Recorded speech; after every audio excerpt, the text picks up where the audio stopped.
નમસ્કાર ration card ધારક મિત્રો, ફરી એક વખત આપનું હાર્દિક સ્વાગત છે ટ્રેન્ડિંગ ગુજરાત યુટ્યુબ ચેનલ પર। મિત્રો, રેશન કાર્ડ ધારકો માટે સૌથી મહત્વપૂર્ણ અપડેટ સામે આવ્યા છે, નવા સમાચાર સામે આવ્યા છે। સપ્ટેમ્બર મહિનો એટલે કે અત્યારે જે ચાલુ મહિનો છે એ ચાલુ મહિનાની અંદર કેવાયસી નહીં હોય તમારા રેશન કાર્ડમાં તો તમારું રેશન કાર્ડ બંધ થઈ જશે, અથવા જો તમે કેવાયસી કરાવવાનું બાકી રહી ગયું હોય તો તમે તાત્કાલિક કેવાયસી કરાવી શકો છો। જો તમે રેશન કાર્ડમાં કેવાયસી નથી કરાવતા તો તમને અનાજ જે મળતું છે અડધું મળશે। આ અંગેની એક માહિતી મળી રહી છે। સાથે એપીએલ બીપીએલના રેશન કાર્ડ ધારક મિત્રોને 20 કિલો અનાજ છે એ મફત આપવામાં આવશે। સપ્ટેમ્બર મહિનાની અંદરથી આ શરૂઆત થઈ જશે, કારણ કે આવતા મહિનાની અંદર એટલે ઓક્ટોબર મહિનાની અંદર દિવાળીનો તહેવાર નિમિત્તે ગુજરાત રાજ્ય સરકાર દ્વારા અને કેન્દ્ર સરકાર દ્વારા જે છે એ અનાજ ઉપર રેશન કાર્ડ ઉપર જે છે એ અનાજની સહાયતા આપવામાં આવે છે। અત્યારે રેશન કાર્ડમાં ઘણા બધા મિત્રો મફત અનાજ મળતું નહીં હોય। ઘણા બધા મિત્રોની કમેન્ટ આવી રહી છે કે રેશન કાર્ડ દીઠ જે અનાજ આપવામાં આવે છે સરકાર દ્વારા એ હજી અનાજ અમને મળતું નથી। રેશન કાર્ડમાં સરકાર દ્વારા જે જથ્થો બહાર પાડવામાં આવ્યો છે એ પ્રકારનો જથ્થો છે એ રેશન કાર્ડ દીઠ આપવામાં આવતો નથી। તો આ દરેક અંગે જે માહિતી છે એ અત્યારે મળી ગઈ છે। ગુજરાત રાજ્ય સરકાર દ્વારા તો એક નિયમ બનાવવામાં આવ્યો છે, જો રેશન કાર્ડમાં કોઈ વ્યક્તિ અનાજ લેવા ન આવે તો એમને 3 મહિના સુધી અનાજ નહીં મળે। બાકીના પછીના મહિનાથી છે એમનું અનાજ રેશન કાર્ડ જો એક્ટિવ હશે તો મળશે, બાકી ડીએક્ટિવ થઈ ગયું હશે તો એમને એ અનાજ પણ મળશે નહીં। તો આ અંગેનો રાજ્ય સરકારનો એક નિયમ છે। ગુજરાત રાજ્ય સરકાર દ્વારા અગાઉ પણ જાણકારી આપવામાં આવી હતી કે રેશન કાર્ડ દીઠ 5 થી 6 વ્યક્તિઓ જો કુટુંબના સભ્ય હોય તો એમને રેશન કાર્ડ દીઠ કેટલું અનાજ મળશે, તેમજ રેશન કાર્ડ દીઠ 2 સભ્ય કુટુંબના હોય તો એમને અનાજ કેટલું મળશે, પતિ પત્ની બંનેને અનાજ મળશે કે કેમ, આવા ઘણા બધા પ્રશ્નો જે નીચે કમેન્ટ બોક્સમાં જણાવવામાં આવી રહ્યા છે। એટલે કે ઘણા બધા મિત્રો આ અંગે પ્રશ્નો પૂછી રહ્યા છે। તો તમને સ્પષ્ટપણે જણાવી દઈએ કે અત્યારે રેશન કાર્ડ ધારકો માટે સૌથી મહત્વપૂર્ણ બાબત છે કેવાયસી। જો તમે રેશન કાર્ડનું કેવાયસી કરાવતા નથી તો તમારું રેશન કાર્ડ અંતર્ગત જે અનાજ મળે છે એ અનાજ બંધ થઈ શકે છે। જો તમે રેશન કાર્ડમાં કેવાયસી કરાવતા નથી તો તમારી પાસેથી સરકાર દ્વારા જે પણ અનાજનો જથ્થો છે એ અનાજનો જથ્થો જે વિતરણ કરેલ અવસ્થામાં છે એ જથ્થાને પણ સરકાર દ્વારા બ્લોક કરી આપવામાં આવશે। અને જે પણ સસ્તા અનાજની દુકાનદાર રહેશે જો એ ખોટી રીતે ગેરકાયદેસર બીજા અન્ય લોકોને અનાજનો જથ્થો અથવા તો પુરવઠો કાળા બજારીમાં વેચી દે અથવા તો બ્લેક માર્કેટની અંદર વેચી દે તો લેનાર અને વેચનાર બંનેને છે એ લગભગ 2 વર્ષની જેલ થશે। ગુજરાત સરકાર દ્વારા આ નિર્ણય બહાર પાડવામાં આવ્યો છે અને રેશન કાર્ડ દીઠ આ અંગે કડક નિયમ અને કડક નિર્ણય હોવા જરૂરી છે, કારણ કે 2 થી 3 દિવસ જો રેશન કાર્ડની અંદર અનાજ લેવા જાઓ અને એ પછી અનાજનો જથ્થો વિતરણ કાર્યક્રમમાંથી નામ કાઢી નાખે અથવા ટ્રાન્સફર કરી નાખે તો તમે વેધર એનાલિસિસમાં શું જોશો?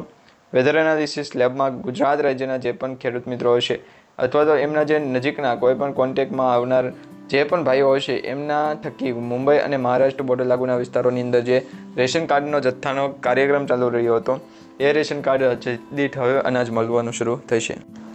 તો અત્યારે રેશન કાર્ડમાં કેટલી વસ્તુઓ અનાજ મફતમાં આપશે એ મિત્રો અત્યારે રાષ્ટ્રીય અન્ન સલામતી કાયદા હેઠળ આ નિયમ બનાવવામાં આવ્યો, એટલે કે NFSA હેઠળ મળવાપાત્ર વિતરણના જથ્થાનો જાણકારી છે એ જાહેર કરવામાં આવી છે। અત્યારે પ્રધાનમંત્રી ગરીબ કલ્યાણ અન્ન યોજના ચાલુ છે। આ યોજના મિત્રો દિવાળી એટલે કે ડિસેમ્બર 2025 સુધી આ યોજનાને છે એ બહાર પાડવામાં આવી છે।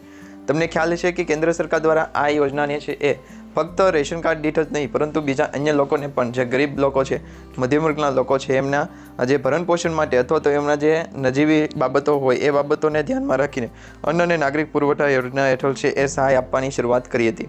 ત્યાર પછીથી આ યોજના અંતર્ગત છે એ ગરીબ પરિવારોને મફત અનાજનું વિતરણ છે એનો કાર્યક્રમ શરૂ કરી દેવામાં આવ્યો। આ અંતર્ગત સપ્ટેમ્બર 2025ના મહિનામાં વિનામૂલ્ય અનાજ વિતરણની જાણકારી છે આપવામાં આવી છે। ઘણા બધા જિલ્લાઓની અંદર આ અનાજ આપવામાં નથી આવતું, ઘણા બધા જિલ્લાઓની અંદર છે રેશન કાર્ડ દીઠ અનાજનો જથ્થો છે ઓછો આપવામાં આવે છે। તો આ પ્રકારે ઘણા બધા મિત્રોની કમેન્ટ હતી, એ કમેન્ટને ધ્યાનમાં રાખીને આ માહિતી આપણે બનાવી રહ્યા છીએ। તો મિત્રો આજના આ વિડીયો તમે છેલ્લે સુધી જોજો અને ખાસ કરીને તમારા દરેક વોટ્સએપ ગ્રુપ, ફેસબુક ગ્રુપમાં દરેક મિત્રો સુધી આજનો વિડીયો શેર કરી દેજો।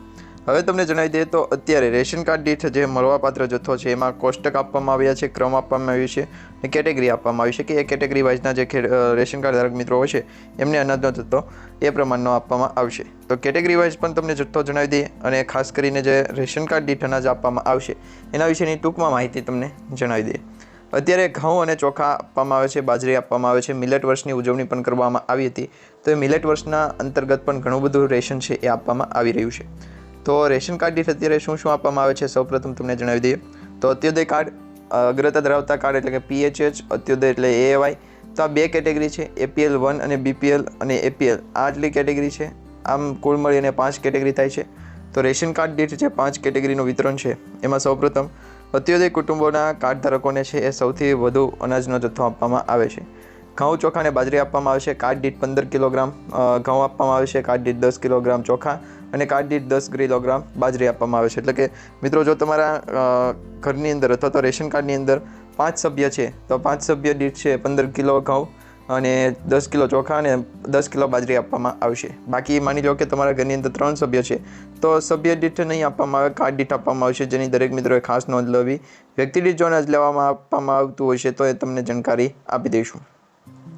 હવે રેશન કાર્ડ દીઠ એટલું અનાજ આપવામાં આવી રહ્યું છે. બાકી તેલનું પાઉચ છે, મીઠું છે, તેમજ મિત્રો જો BPL કાર્ડ ધારક હોય તો એમને વધારાની ખાંડનું પ્રમાણ આપવામાં આવશે. પરંતુ તમે BPL કાર્ડ ધારક નથી, જેને કારણે રેશન કાર્ડ દીઠ ખાલી માત્ર ઘઉં, ચોખા અને બાજરી જ આપવામાં આવશે. તો આ પ્રકારની અત્યારે માહિતી મળી રહી છે. તો અત્યોદય કાર્ડ ધારકનું થયું. હવે અગ્રતા ધરાવતા કાર્ડ ધારકનું જોઈ લે તો એમને પણ ઘઉં, ચોખા અને બાજરી આપવામાં આવશે. વ્યક્તિ દીઠ છે અત્યોદય અને અગ્રતા ધરાવતા કાર્ડ ધારકોને ઓછા પ્રમાણમાં અનાજ આપવામાં આવે છે.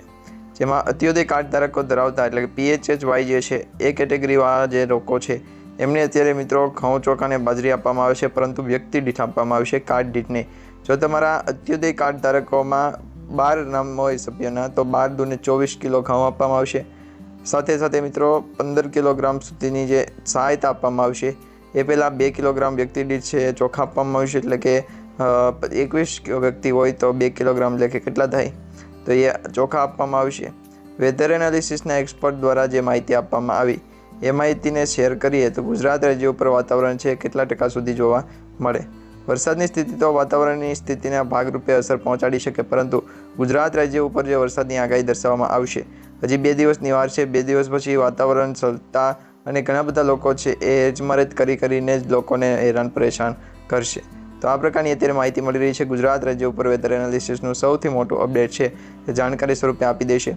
તો જ્યાં સુધી ગુજરાત રાજ્ય સરકાર દ્વારા આ અંગેની માહિતી આપવામાં ન આવે ત્યાં સુધી વેધર એનાલિસિસને મૂકવું નહીં, વાતાવરણને છે એ પકડી રાખવું. તો આ પ્રકારની આગાહીઓ છે એ મળતી રહે.